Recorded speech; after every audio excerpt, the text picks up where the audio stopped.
All right. You want to do a song together? Let's do a song together, Matt. Okay. What do you got? Free Fallin'? Yeah. All right. You start us, and then I'll get into it. You're listening to the Just Sayin podcast, offering conversations with experts that will educate, inform, and entertain. Here's your host of the Just Sayin podcast, Charlie Cornacchio. The Just Sayin podcast is brought to you by New Leaf Hypnosis Center. At New Leaf, you'll be working with mindset coach and hypnotist Anthony Serino to overcome mental roadblocks holding you back from achieving your goals. Using a science-based and client-centered approach, Anthony will help you design the life you deserve. Many people may know Vito Petroccitto for his decades with the band Four Guys in Disguise. Others may know him for his current band, Little Rock, or recognize him for his recent cameo on Mark Ruffalo's HBO series, I Know This Much Is True. But one constant is that if you know him, you love him. Vito Petroccitto has been entertaining people with his music since he was 14 years old. A dirt bike enthusiast turned musician, Vito has played with the likes of Frank Gadler from NRBQ, Steve Holley, who played with Paul McCartney, Levon Helm, Professor Louie. The list goes on. Just saying. Vito joins us today on the Just Saying podcast to talk about his Yankee Song, and appropriate now that we have baseball back in this crazy world we are living in. Vito Petroccitto, how are you, bud? Hey! Hi, Charlie. Hello, everybody. It is so great to catch up with you. I know a lot of people have been tuning into your live stream, you know, when you're doing your little concerts, and I say little because it's a small screen usually everybody's looking at, but, you know, you're doing your concerts and, trying to generate revenue that way. Absolutely. We spoke about the Yankee Song before you had released it. I was dying to see this version of it, but it's getting some traction, isn't it? It is.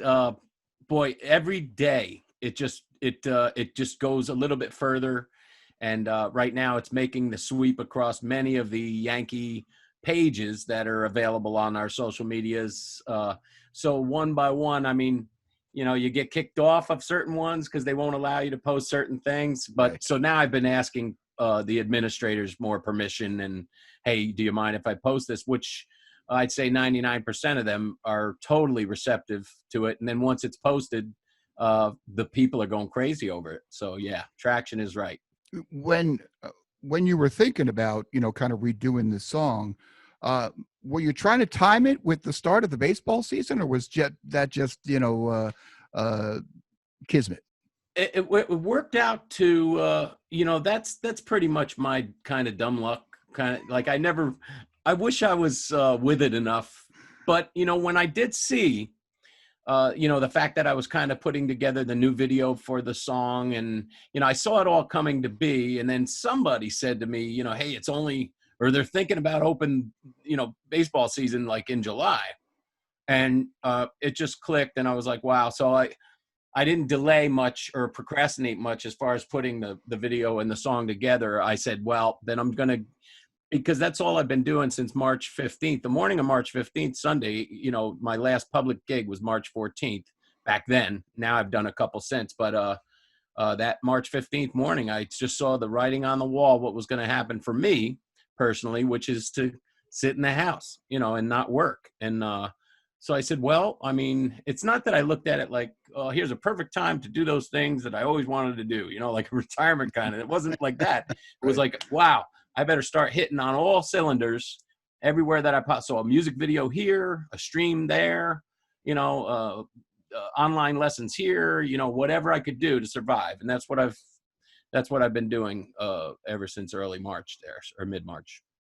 Scary time, right? For you, especially as a musician who relies on, that's your income. I mean, you're a full-time musician. Yeah. Yeah. But I have to look at the blessing in the whole thing. My blessing is that, like I didn't know how to stream a concert, and then I, all of a sudden, like, March 15th, that was a Sunday. Then Monday came. I'm on YouTube, and I'm asking friends, even yourself, like, hey, how do I do this? How do I do that? And I'm putting together anything that I could possibly. I knew that I wanted to stream by Friday, March 20th. If I wasn't on the air by Friday, March 20th, I didn't know what I was going to do. So I was bound and determined. So my first stream was on Facebook. And then from that night, I switched over to YouTube immediately, just because friends told me, hey, it's better to stream on YouTube. They archive the stream. People will be able to watch it forever. Yeah. So the first stream is gone. I don't know where that, it's probably in Cyberland somewhere, but step by step, whether you're linking the right cable into the right thing, and whether your frames per second are right, or your audio bytes are set correctly, or if your stream is healthy. As I'm 58, and I think I just turned 58. I think if I was 15 years younger, I could approach it like some of these younger folks do, like so nonchalant about it. Mm-hmm. I'm almost in the phase where I used to make fun of my parents, like, I'm going to send you to the community college to learn how to operate a VCR. You guys are ridiculous. So I think the fact that I made fun of my folks here I am. So it's, you got to be careful who you make fun of. Right. Yeah. And how it comes, the karma's going to come back. Yeah. Well, I'll give younger kids credit for the fact that, they grew up with computers. So it's just in their being. They just know how to do things intuitively. But, we may be older, but we're wiser. And I think that we have the ability to learn. And so when you see it on YouTube and there's so many explanations, it might be a 12-year-old kid telling you, and then you hit this button and you hit that button, but still we're able to absorb it and learn and then implement it. Right. I just said to myself about an hour ago, I was looking, let's see, I had lost, I didn't know where my recordings went. Like if I recorded on the open broadcast software, like if you record something and you're supposed to be able to listen to it back, see how it is. Mm-hmm. So I'm like, where do my recordings go? And I looked it up on YouTube. Where do my recordings go? And here was a 12-year-old boy telling me, and I like that. I love that when like a young person, even my daughters, they're 13 tomorrow. Right. And they've been quite helpful to me but the only annoying part of that is like, they'll come walking over, look over my shoulder, look down at what I'm doing, and just press one button. Okay, see you later. And they're gone. And I'm like, it's something I've been toiling and working on for like 3 hours. Yeah. And they fix it in one swipe, Hey, it's great. We used to say we wanted our kids to be able to mow the lawn and do all the other stuff. And now it's, helping us with technology. So it still works out. They're still serving a purpose.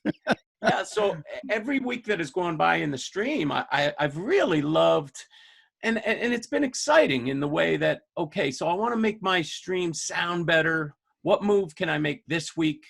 On top of learning new songs too. I didn't want to play the same songs every week. So I try to put in 3 to 4 to 5 new songs every week.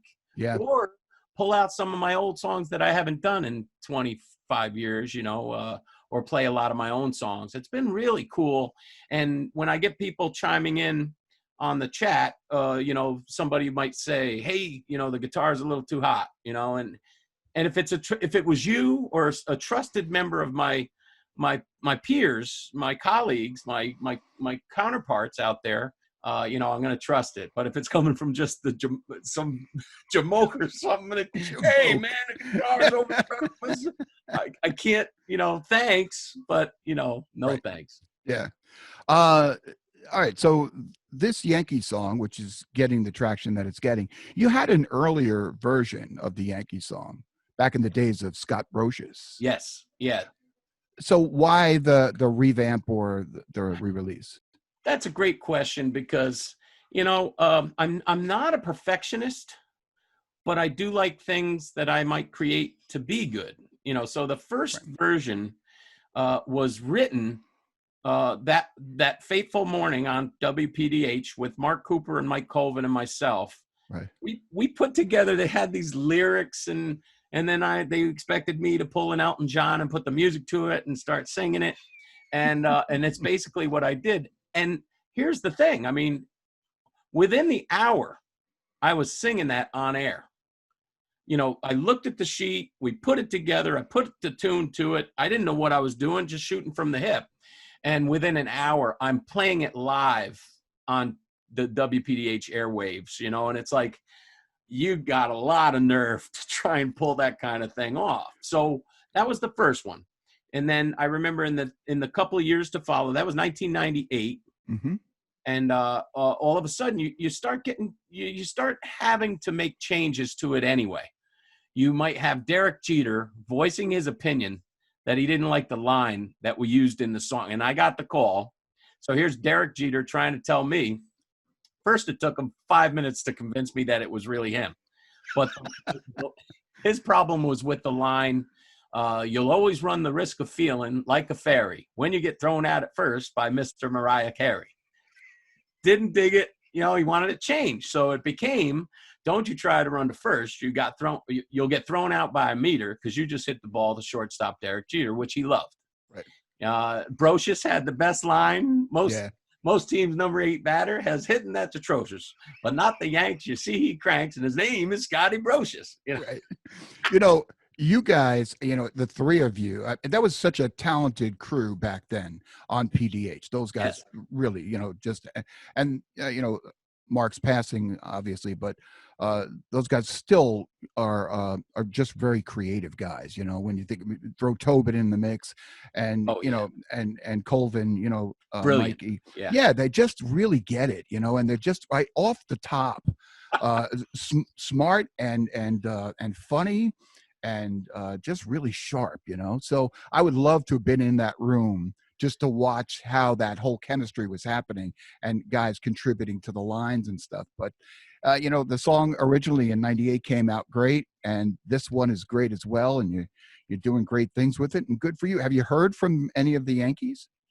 Not yet. But I have been, so since 98 to now, my goal, I'll just share with you and your viewers my goal. My goal is to have a snippet of that Yankee song. And this has been the goal since 1998 and a half, you know, or halfway through that baseball season anyway. If they could just play, you got to get up and play the New York Yankees today, back to the game, you know. During broadcast, I mean, I know it's a lot to ask. But here's a single dad, father, twin 13-year-olds that needs new pairs of shoes, you know, so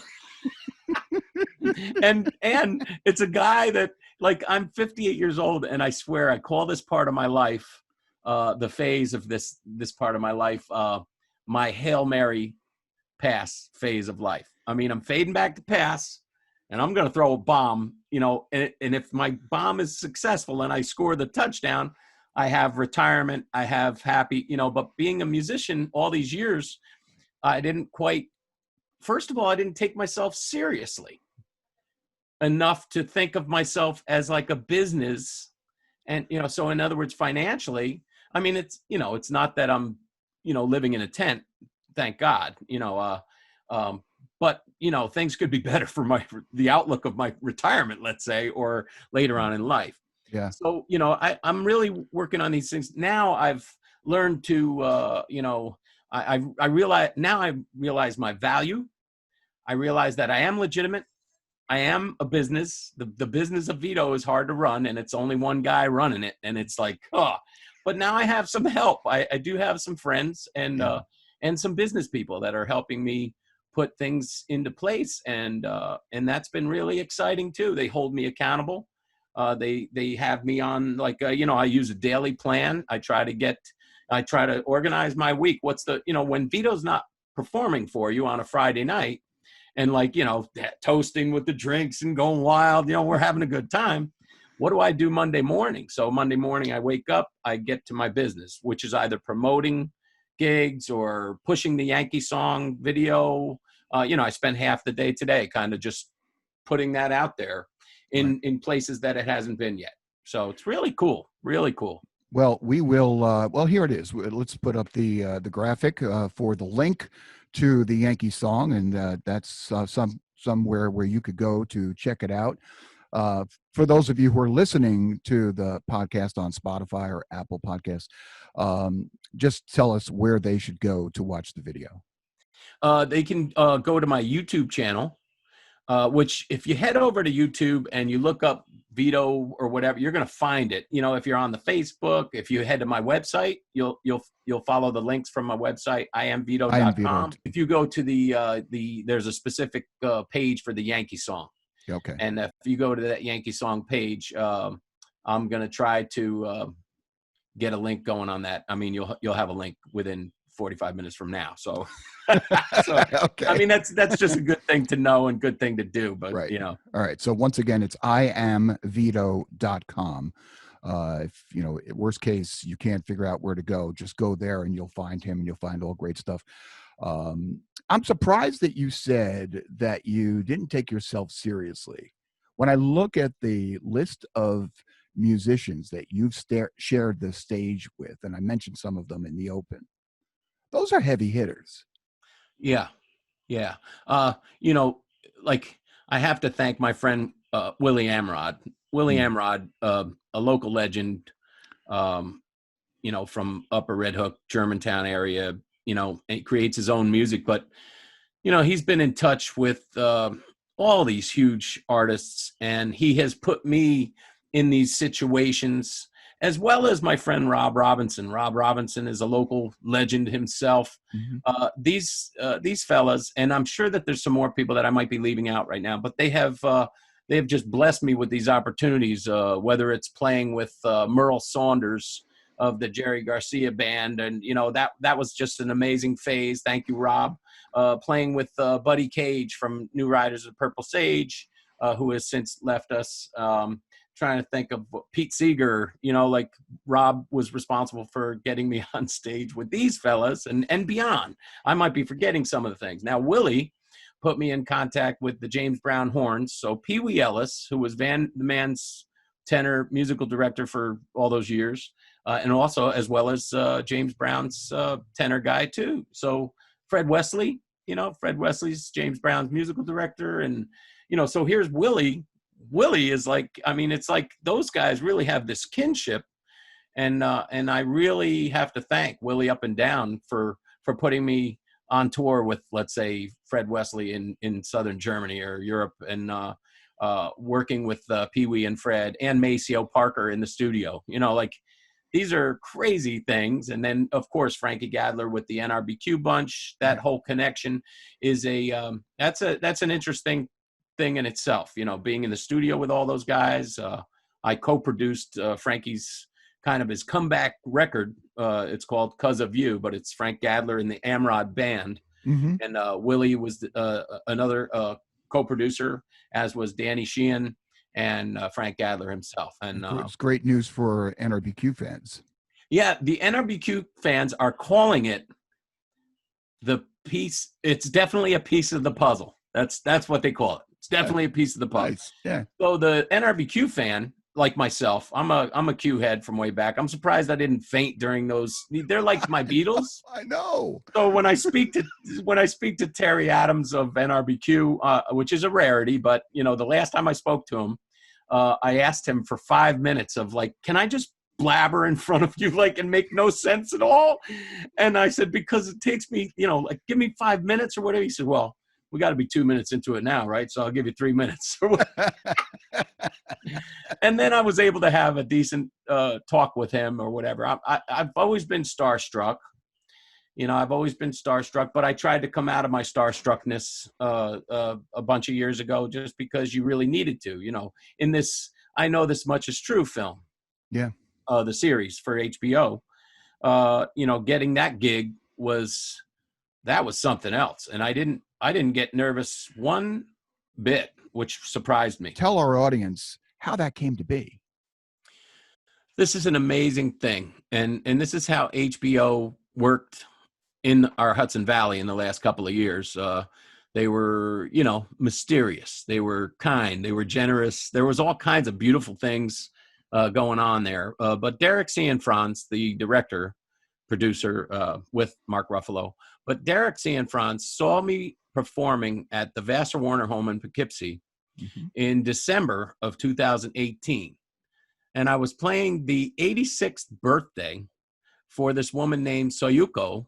She was John Lennon's Japanese tutor back in the day, like teaching in Japanese. Wow. So, you know, who did they want for her birthday? It was Vito. So here I am playing. And I think it's because, you know, I would play Imagine like 3 times for her, you know. So, and on the very last song, the director went up to Soyoko and said, okay, Vito's got to leave now. You know, if you know, he's got one more song for you. What would you want it to be? And Soyoko just says, Imagine, you know. So Imagine one more time. So here's maybe the 4th take of that day.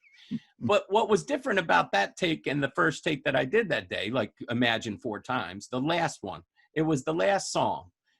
It wasn't that she was leaving us anytime soon, but she is elderly, and it just got huge. The emotional situation that started to happen right there just between her and I mean, I'm like almost bawling, trying to play Imagine. She's right in front. We're just feeling this moment. And Derek Cianfrance is witness to this moment.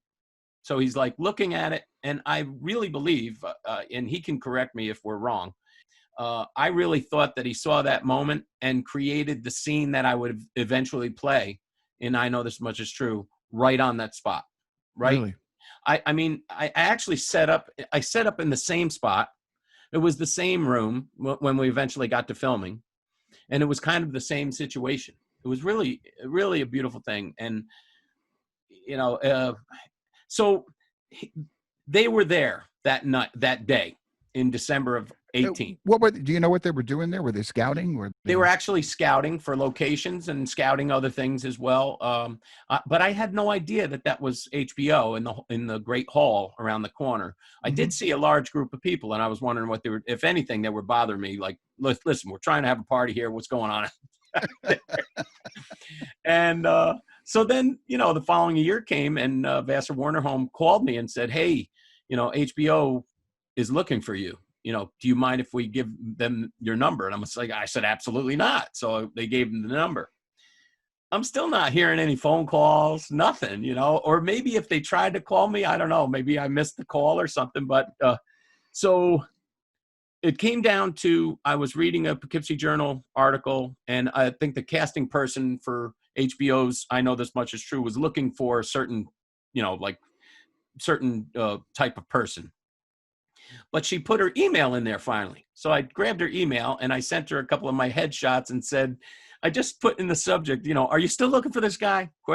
You know, and she responded immediately and said, oh my God, we've been looking for you. You know, we've been trying to.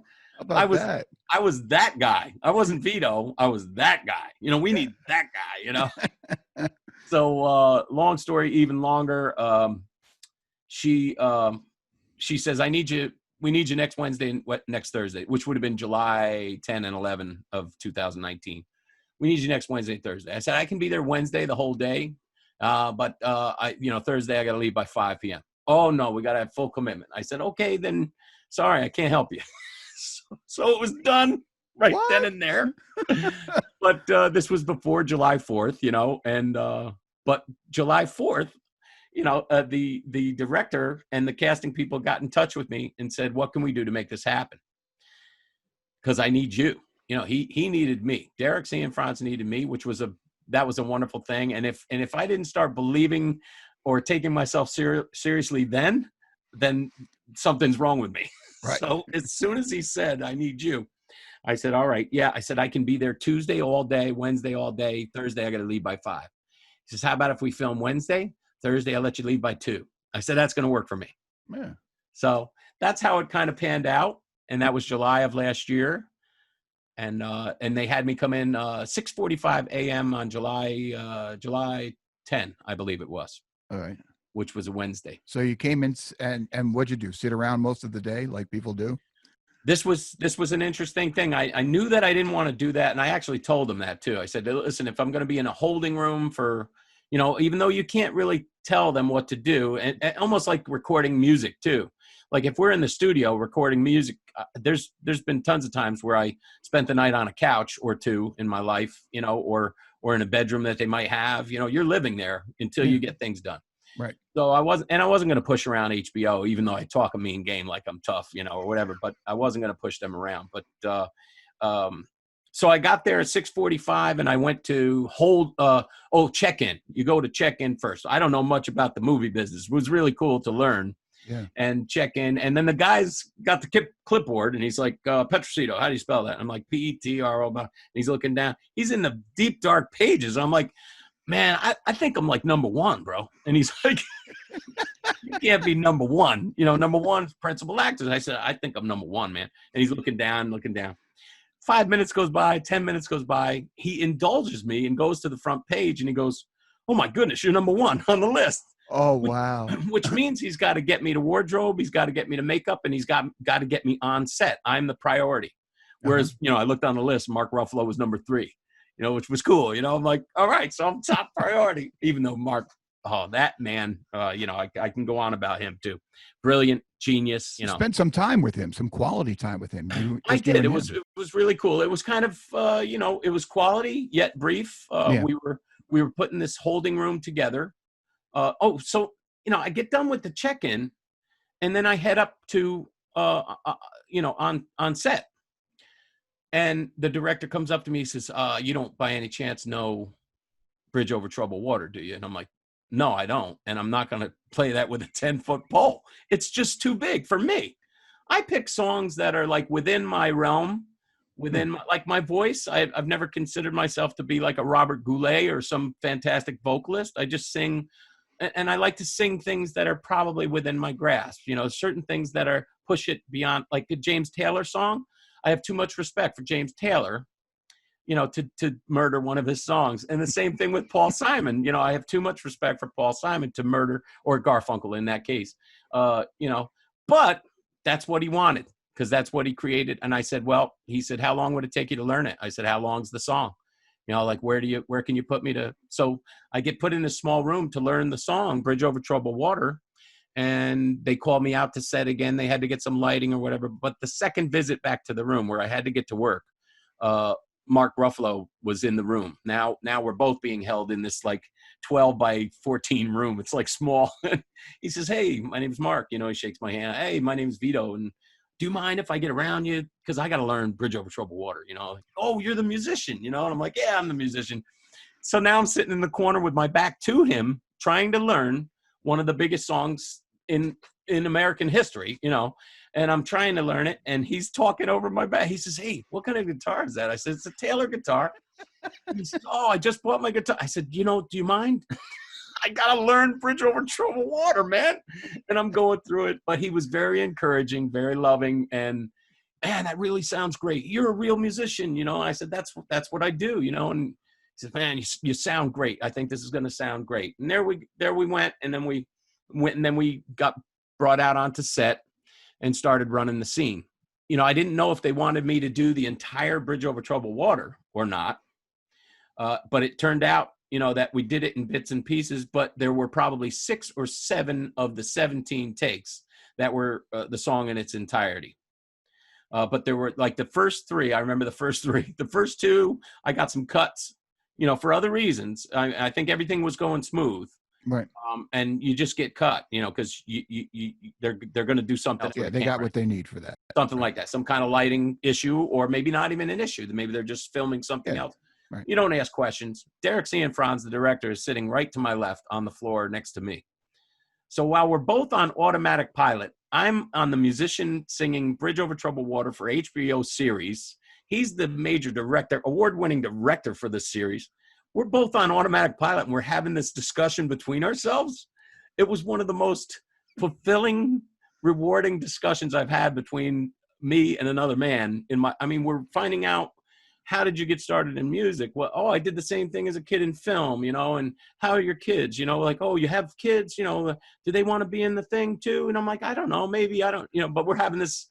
It was almost like and for the first time in my life, Charlie, if I might be long-winded, even more so, I didn't care where the cameras were. Mm-hmm. Now, you and I have had experience around cameras over the years. Right. And how I'm looking for the camera, man. I'm like a ham bone. I've probably ruined so many productions of like local TV productions. But this time, I don't know why, I didn't care where it was. And I was doing my thing. for them, what they asked me to do. And I thought that, I had to create the Vito version of Bridge Over Troubled Water, which I just recorded in the studio last week. And I'm going to release my own single of Bridge Over Troubled Water with a nice little music video. Why not, right? I mean, So how does that work out as far as like rights to the song and all that stuff? Well, Derek Cianfrance had written to Paul Simon for the permission of the use of that song, which from my understanding, Derek led me to believe that Paul Simon gave permission to no one over the years to use this in a film or a production like this. Wow. But the letter was so compelling that Paul Simon said yes, with one stipulation, that he's got to hear whoever does it, and he's got to approve of the version. And then Derek turns to me and says, no pressure or anything, and I'm like, thanks a lot. All right, so not only am I doing Bridge Over Troubled Water, but he's got to sign off on it. So in late August of 2019, Paul Simon gave his thumbs up and the nod to go ahead. And, that was another thing to give me legitimacy or validation last year. That was just amazing. I'm like, okay, so you just signed off on that. And in his words and other people's words, it's a great version. It's a great version. I'm like, oh my, you got to be kidding. It's one of the largest songs in the American Songbook, if you ask me, Yeah, well, when it came on, because, I was watching it with Marianne, when it came on, you came on because I knew you were in that scene, and I'm waiting throughout the whole episode. And of course, it's like towards the end, and you came on. We both just went, whoa! I'm sure everybody else in the Hudson Valley did the same thing on their couch. They just went, whoa, Vito! I was hoping that I wasn't going to ruin the movie or the series, because I'm like, oh my God, I just played myself. I just played myself in this movie. Right. I was the Rivercrest musician. Yeah, I got a credit at the end. But it was still Vito Petroccitto, doing his thing that he normally does. But the scene was set in 1991. And HBO was so detail oriented. They were asking me like the gear that I'd be using that day. Like, I said, well, the guitar is a 1989 Taylor K20C. We can get away with that. And there you go. And like, what do you, and then wardrobe, I remember like showing up at wardrobe and they said, no, you're fine. Just the way you look. Fine. Yeah. Makeup, turn me down because I had nice rosy cheeks. I was fine. And, but hair wanted me. Oh, So I sat down and got my hair done. That's a good thing. Hey, I did a couple of an HBO show, Showtime show. I did the Deuce. I was in season 3, episode 1 and 6. Wow. And I did Succession. And it was the weirdest thing because when I got to hair, obviously they were like, we don't need you. You're fine. Everything else, wardrobe, but I had to sit there for 10 hours. And then when you get to see the thing, episode 1, I'm in the background and I'm drinking with the tux, and I'm talking to somebody, and there's one of the main characters is dancing ahead, and his head, when he moved, you could see me. When he moved back, you couldn't see me. 10 hours in February. But the cool thing was I got to meet some of the characters, Maggie Gyllenhaal. Cool. One. And we got some quality time together. That was pretty cool. But, yeah, this was amazing in the way that, and when we were done filming, there was a moment, Derek asked me from the floor, we're still having our bonding moment, a few hours of bonding between he and I. And he was like, you got a couple more in you. I said, yeah, I mean, I got blisters going, but I don't care. I'll keep on I'll go until you tell me to stop, and he said, thanks, I appreciate it. So we did a couple more full takes. Now, 17 takes. Number 3 was really bad, but I looked at him, I said, I'm really sorry. He says, no biggie. The magic will happen, you'll be all right. Yep. And so I remember at one moment he went quiet and the whole crew went quiet. And I'm like, quiet. I'm looking at him like, what's he going to do? Like, what's this moment all about? And he stands up and he says, I want to get a round of applause for Vito because he just knocked it out of the park. Oh, wow. And put us ahead in production by 2.5 days or something like that. And the whole crew applauded for me. the sound man kept coming over and saying, man, this sounds incredible. Wait till you hear this. They had like $40,000 microphones on me. You know, it was like incredible. Yeah. He says, wait till you hear this. And then Mark Ruffalo chimed in right at that moment. Everybody's applauding. And he says, hey, I want to take a picture with Vito. And I said, oh, no, it's in the contract. No photos, no autographs. But I was only joking. They laughed. We took a picture. And then Mark was saying, and I don't know if this will be true or not, but, you know, I don't know this to be true or not. But he said, listen, if we win any of the awards, like the Emmy Award or whatever, I want Vito out there performing this song. We're going to sing it with him to accept the award, like the chorus of Bridge Over Troubled Water. So that's, you know, I don't know if they're going to remember that. I don't know if they're going to hold me to. Yeah, right. But wow, what an impact you had. That's pretty incredible. I mean, yeah, he was really, Mark Ruffalo was on his game. And, you know, like if I were there working, and if let's say I was upset, like I was more chasing him away than anything in that back room.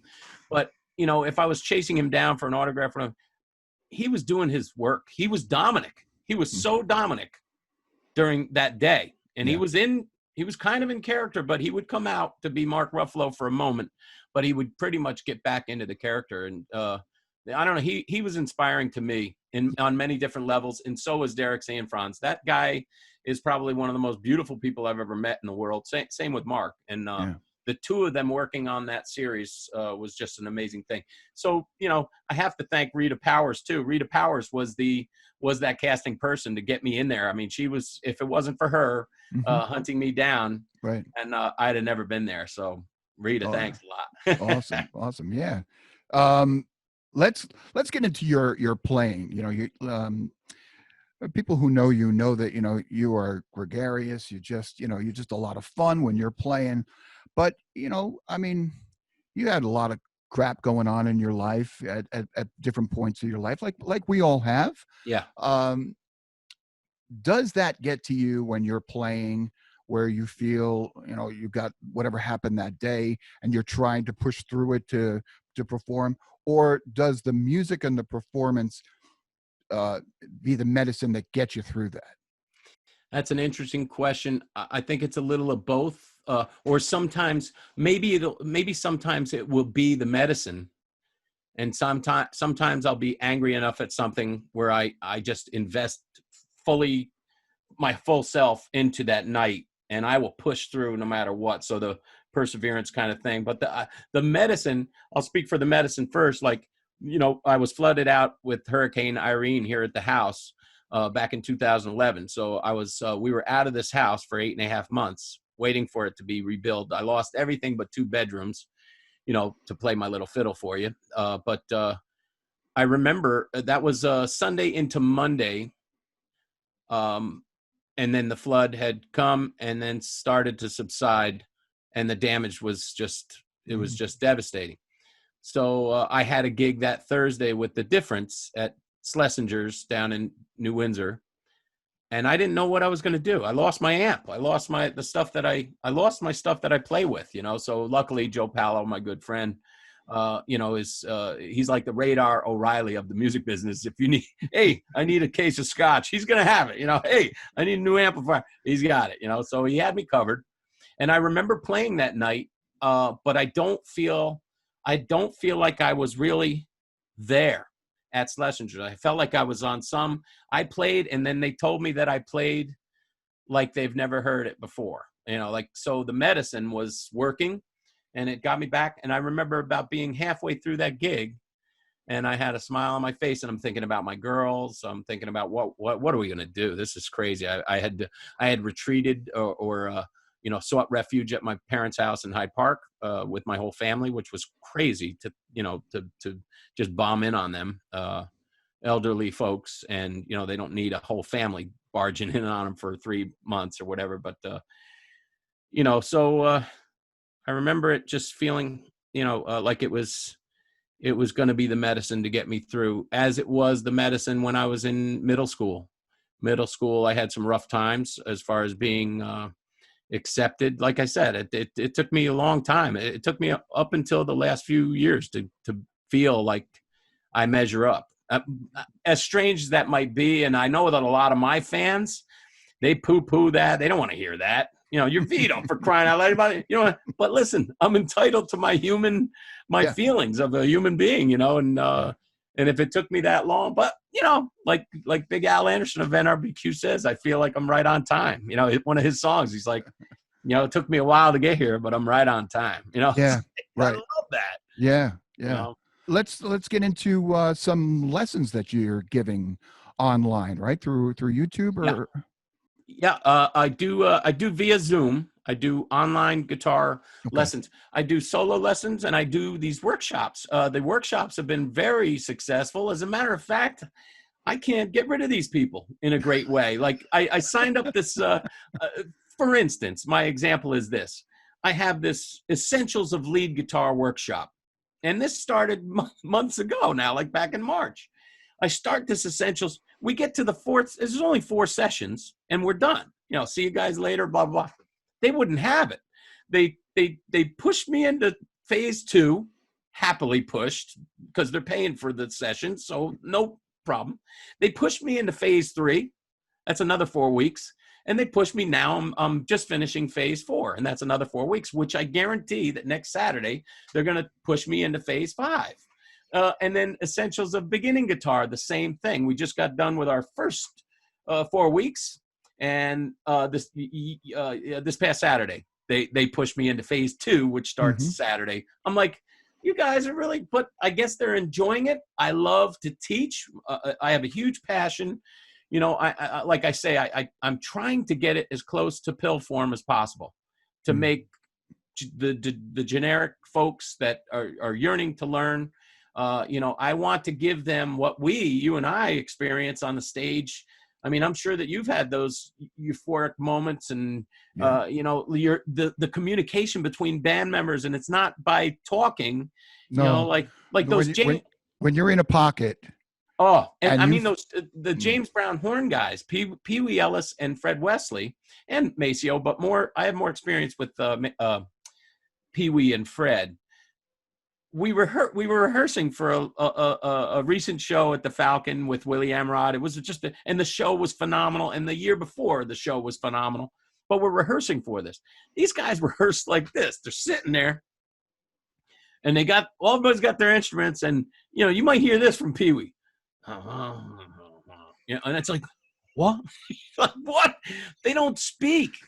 They talk music with their instruments. They talk grunts with the timing. They talk. It's really interesting, and I finally got it on the last rehearsal that I rehearsed with them. I've been trying to understand them for years, right? Better and better, because it's making me a better player, better musician, just to be around them. I mean, those were the best lessons for me, to be around those guys and have them teach you something. Like Fred Wesley.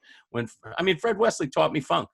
He taught me, this little funky white dude from Hyde Park, New York. He taught me that funk wasn't the same thing for every funky song. Uh-huh. If you have 15 funk songs, I was playing the same funk thing for all 15. No, he got me to know that there's different syncopation for each. Everything is individual, almost like a fingerprint. It's pretty interesting, and I'm forever grateful, forever thankful for that kind of brushing, like when we brush against each other. It's really awesome. But my students, I just want my people to, and I always ask them, are you going to Juilliard this fall, or or do you want to play the backyard bonfire?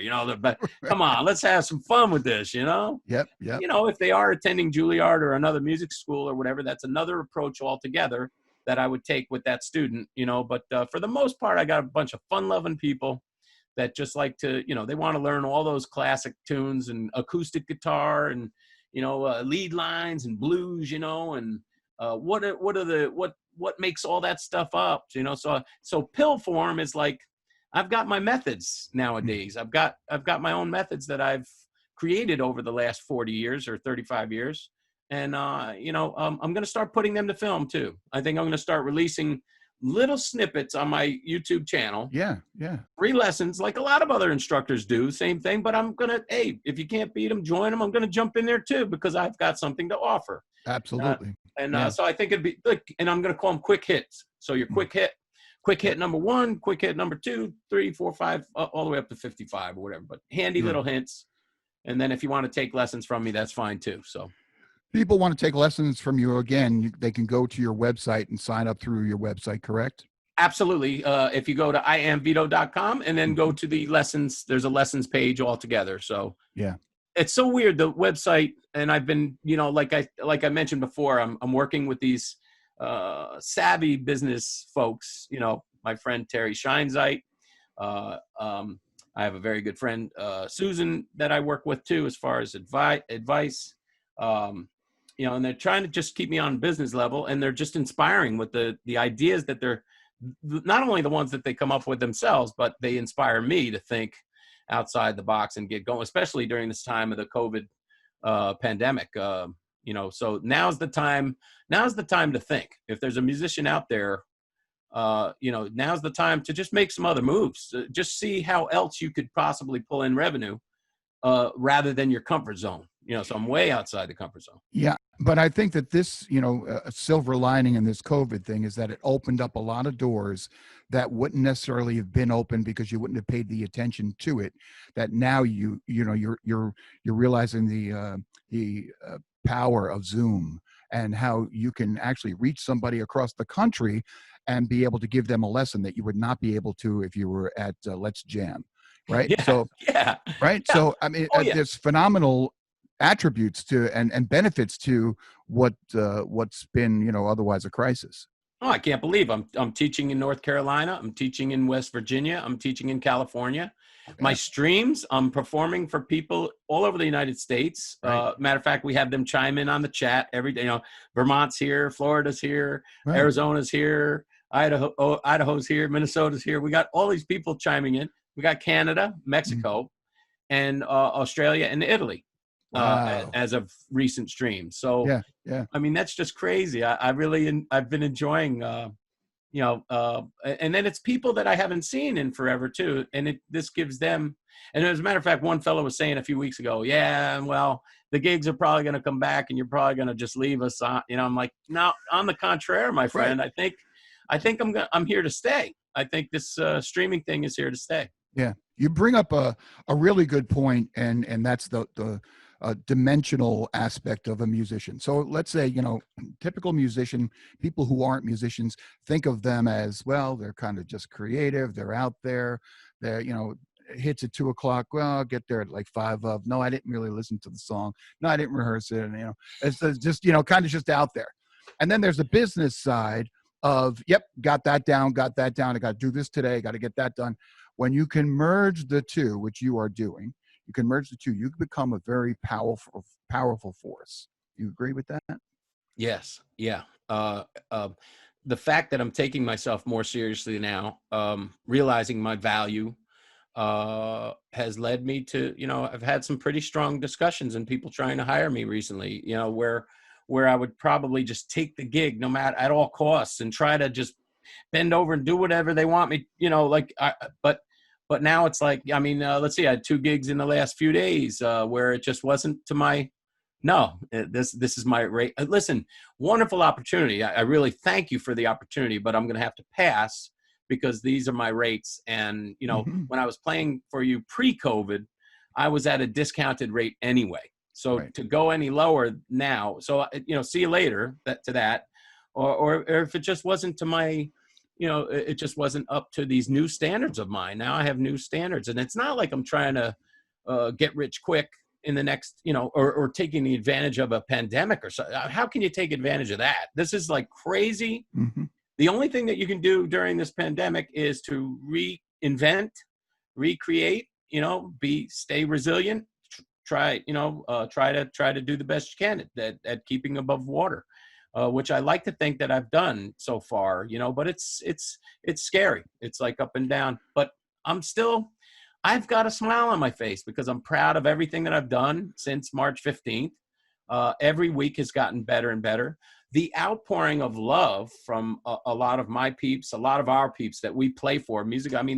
The music lovers of the Hudson Valley, I'll speak for the Hudson Valley. Yes, around the country and around the world is great, but I'll just speak for the Hudson Valley. These people are diehard supporters of music, and for them to just come out of the woodwork, support, they not only support me, but they're supporting other artists that I sometimes recommend on my stream. Hey, I'm opening up for whoever's coming after me. It could be Scott Sherrard, could be, Michael Bram, a lot of my friends that do the streaming, anybody that does the streaming, and they go check them out, as do I, after my stream. I must say that like an hour a week though, it kills me. Like, I mean, here's a guy that's playing like 10 gigs a week, but I went soft there for a little while at the beginning of the pandemic. And then the first Friday stream, it took a lot out of me. And then every hour that I guess I think I'm pumping more energy into that one small, it could be an hour and a half is what I usually do on a Friday night. And I'm toast by the end of it. I'm absolutely toast. I think a little bit of it is because it's out of your comfort zone. You're not used to it. So you're putting more energy to be as good as what comes naturally to you playing, at any of the local venues in the Hudson Valley. Yeah. You have I want to get back to something you said, taking yourself more seriously, not taking some gigs and things like that. You have a great story that you told me that I still laugh about to this day, that you were hired by, I think it was a corporation to play a gig, and they wanted an invoice, and you were like, an invoice? I don't even know. I never did that before, but you created the invoice.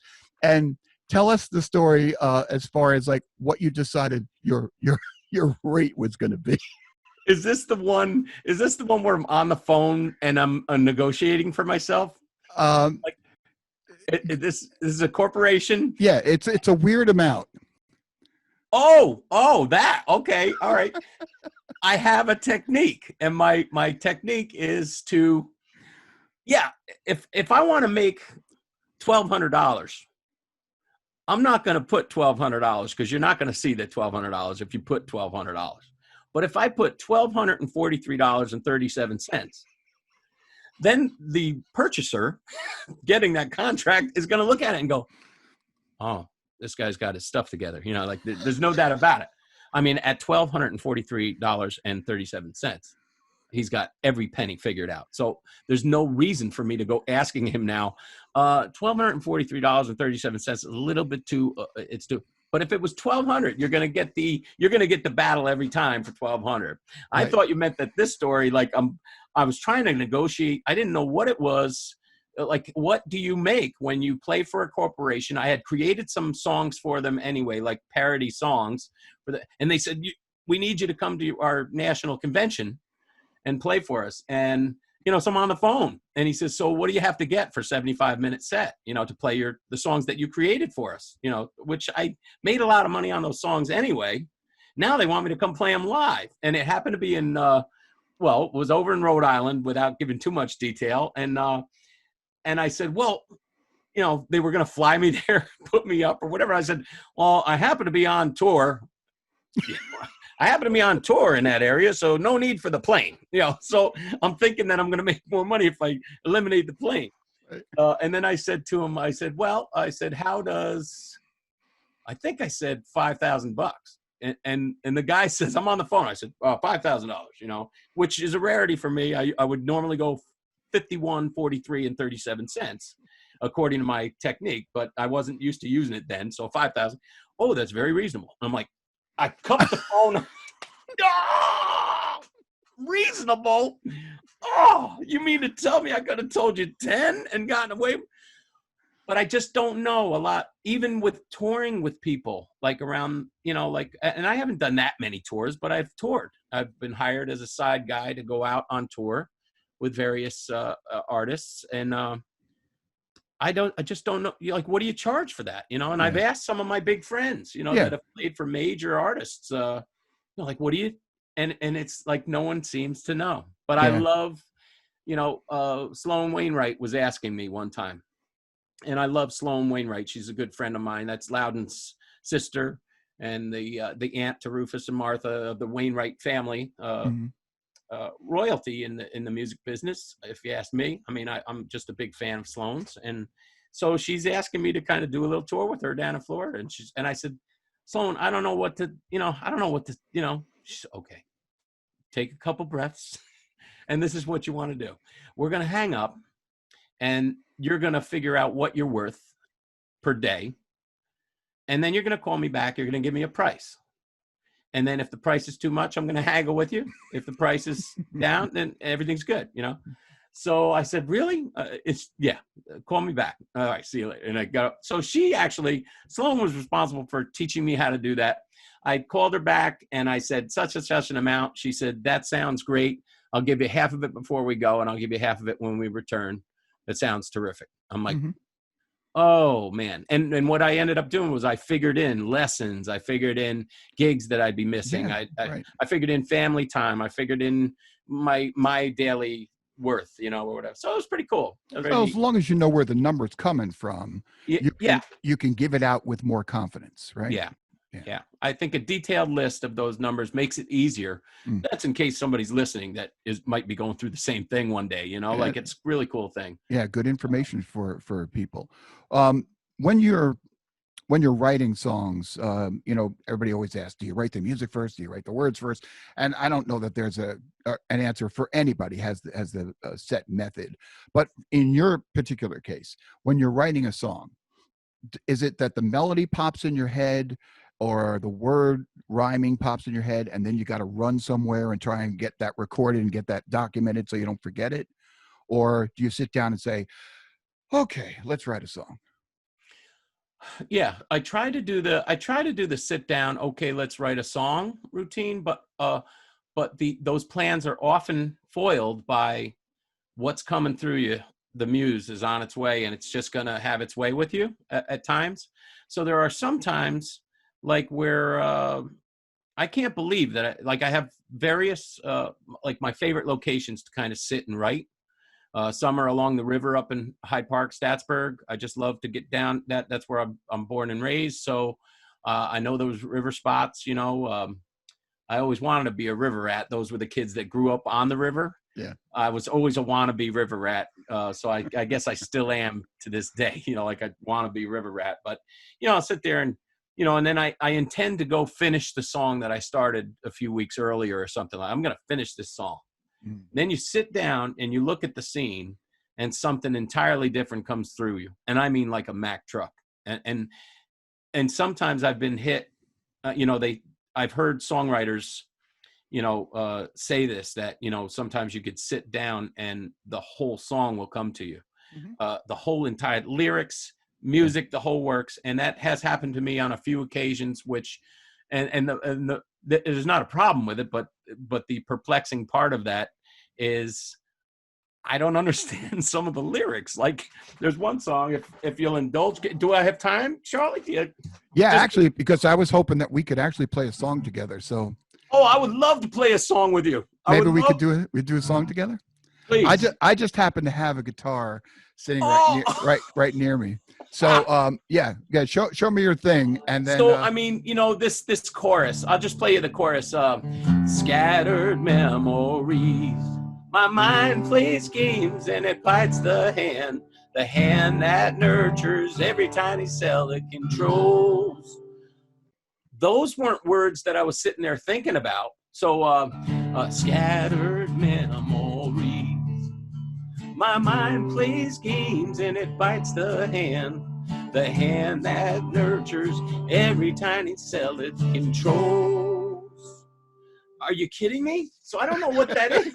I don't know what that, you know, what does that mean? You know, I'm still trying to figure it out. It is a song called I'm So Lost, and it's on my In Vito Verita record. And I think it's a great song. I was at a lost moment in my life. You know, like you said before, you know, we have our ups and downs. We go through the crap, as it were, you know, and so I was dealing with some heavy stuff, and that wrote, you know, I went to finish the song, and that song just came smacking me in the face, you know.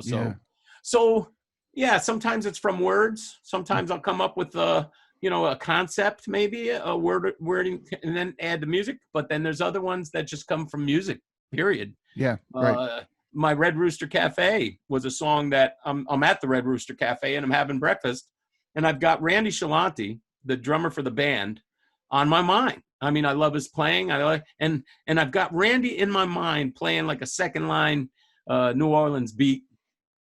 and I wrote the Red Rooster Cafe just based on that. And I, I'm eating breakfast and I'm coming up with the tune in my head.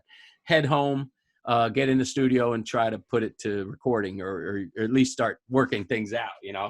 So isn't that cool? That's very cool. Yeah. All right. You want to do a song together? Let's do a song together, man. Okay. What do you got? Free Fallin'?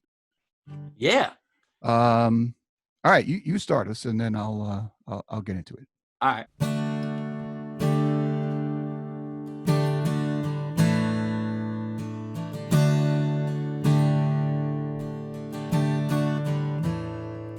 She's a good girl, loves her mama, loves Jesus, and America too. She's a good girl, crazy about Elvis, loves horses, and a boyfriend too.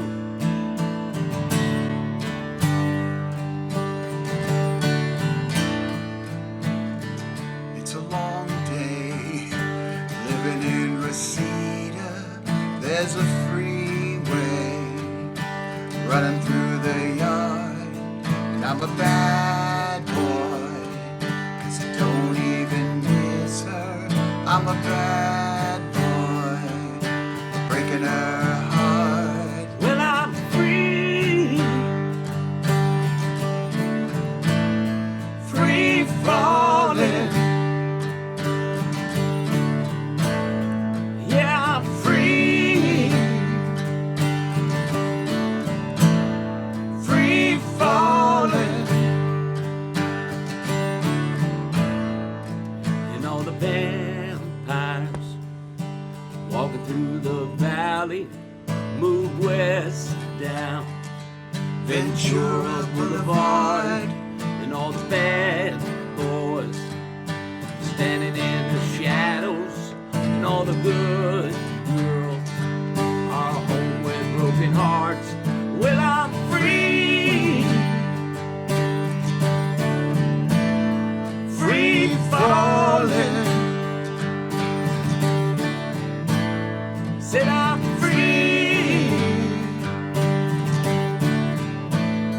free falling. I wanna glide down over Mulholland. I wanna ride her name in the sky. I'm gonna free fall out into nothing.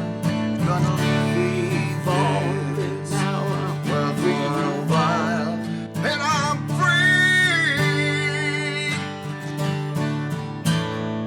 free falling. Yeah, I'm free, free falling. Well, I'm free,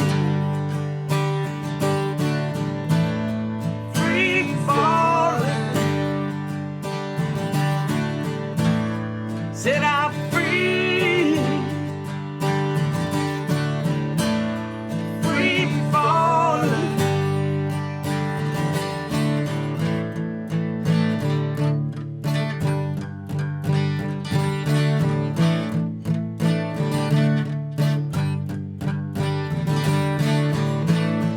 Well, I'm free, free falling. Yeah, I'm free, free falling.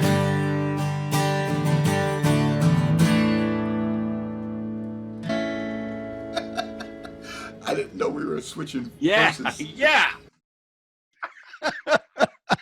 It's again, Zoom and this technology allows us to be able to do that. It's been a long time since we were on stage together. I miss it. I miss it. Yeah. When you were talking about like being prepared and like, business like approach to music, when you were talking about that before, you were one of the people I had in mind with like some of the better musicians, some of the better people putting out better music out there are the people that work on it throughout the day or the week before the gig, prepare. Like when I started playing with some of these bigger players, I can't believe how much they rehearse. I can't believe it. Yeah, my granddaughter's beautiful voice, and she was singing in the talent competitions at school, and she decided that she was just late entry. She was just going to do something. She went up, she performed. She wasn't as good as she normally is, and I knew that, and she knew that. She came to me after, and she goes, "What'd you think?" And I said, when you watch people on stage, it's not that they just walked on stage and did that. They've been rehearsing that forever and made it look natural, right? Yeah. I mean, with the exception of Free Falling just now, I mean, those were great harmonies you were putting in there, Charlie. That was good stuff. I love harmonizing with you. That was really good stuff. That was good. But like Levon Helm would say, I forget, he's got a phrase, and I'm sorry, all you Levon guys out there, and it was something to do with like, I'm going to know my song before I, in other words, everything that he performed on stage, he knew, and he ran it, and he rehearsed it, and he knew it. There was no kind of just flying by the seat of his pants. Now, me, my whole life has been about flying by the seat of your pants and pulling things out, like whether it be a Frank Zappa song during a Four Guys show, or, Wayne Newton song or whatever. We went through it all. We used to say, Four Guys in Skies plays from Anthrax to Zappa, or, and everything in between. Right. It was crazy, but there was a place. There's a place for that. There's a place for that. Yeah. And there's also a place for getting your act together and rehearsing. Yeah. Like my band Little Rock has been rehearsing. We've been trying to rehearse, and it's a COVID compliant rehearsal where we show up at Woodstock at the bass player's home. And he says, no problem, guys. You come around the side yard. I'll have chairs out for you, and your amps will be waiting for you. We're 12 feet apart. Sit down, wear a mask if you want or not, whatever you want to do. But we'll just run songs and just play songs. So we've been doing that at least once a week for the last bunch of weeks, and it's really been fun to do. What's on the schedule for Vito? Well, immediately this week I have a lot of the town concerts have been canceled, but like I think I had one in New Windsor for Wednesday night, but that went canceled. And Friday night, of course, will be my stream. It'll be my every Friday. Every Friday, 6:30 to 7:30. Okay. There were a couple Fridays in the recent weeks where I actually had live gigs, and I had to bump it to Thursdays for a couple weeks. But I'm back to Fridays now a little bit, and who knows what'll happen with the live gigs. They're few and far between, but they're there. Yeah. I just have a problem, like on my gigs. I mean, people want to kiss me on the forehead. They want to lick me up my face, and I'm like, listen, you guys, you can't do that anymore. You can't. So I've got friends like me. They're like, put up some monitors or something in front of you, like a barrier in front of you or whatever. I'm like, it still won't hold them back. Is that like a Lucky Charm thing? I think so. Yeah, I think licking my forehead. Yeah, something like licking my face. All right, listen. Before we go, we got to give a shout out to your dad because he was a big influence to you. Oh man, yeah. My dad, Vito Petroccitto Sr., was an amazing musician, amazing man, amazing father, amazing family man, an amazing teacher for me. Although the early days, like when I tried to, he was like Ricky Ricardo and I was like little Ricky. And I thought that I was going to be the drummer, like following my dad's footsteps. I just didn't realize, like, man, like drummers, God bless yous out there, right? So 4 limbs going at the same time and singing, I'm like, so I had to have like a 2-limb instrument. I had to switch to a 2-limb instrument. But my dad was like a very, he never really twisted my arm to go into it, never pushed me, never, and then when I started going that way, I mean, one of my favorite stories is like my first gig. Like, I think I was 14 years old. And I was playing with my brother's band. Now, those guys were like 9 and 10 years older than me. So they're loading the truck out in the driveway, and I'm helping load, put the gear in. This is exciting. And my dad said, "Hey, Vito, get in here, And I went and talked to him, and he says, "Where are you going?" I said, "I'm playing my first gig tonight, Pop. It's going with Tony's band and stuff. It's gonna be great." And he says, "No, you're not." He says, "You're not old enough." And I'm like, "You got to be kidding!" So he bummed me out. I go out in the driveway, kind of start crying on my brother's shoulder. My brother's loading in this big piece of gear. He's like, "Go back in there and ask Dad how old was he on his first gig?" And he's put. So I get in there. It was one of my favorite memories. And and now I'm like leaning on the kitchen table around him, and he's eating his dinner, and he's like, "What do you want?" And I'm like, "How old were you when you played your first gin mill?" And he's like, "Oh, I was 13. Go have a good time," or whatever, like he spilled the beans, and he just told me to go, he would always tell me to belt it out on whatever show. And then over the years, as he got older, and we just lost him back in 2018. Yeah. And, over the years, I just loved to call him, "Hey, Dad, I'm on my way to my third gig today." "Oh, what are you trying to outdo your pop? Like 3 gigs in a day. What are you, crazy?" But he was so proud, and he would let me know how proud he was of me. And we shared a lot of as band leaders, we shared a lot of trade secrets. It was very, very nice. But he always wanted me to, you're taking a leader cut, aren't you? For all the work you do, because he never took a leader's cut. He would always divide things evenly, which was an admirable thing. Right. But when you are the leader, taking all the phone calls, doing all the legwork, you should take something. And I don't care who it is. It might be me. It might be Michael Dell, he's a band leader, other people that I've seen in that position. Sure. Willie Amrod, anybody that's doing that, be sure and get your leader's cut, Yeah, because there's a lot of administrative work you got to do, set up and all that stuff. Yeah, I had the pleasure of seeing your father perform one time with a big band, and it was at I forgot what it was a nonprofit organization. I think it was at Locust Grove.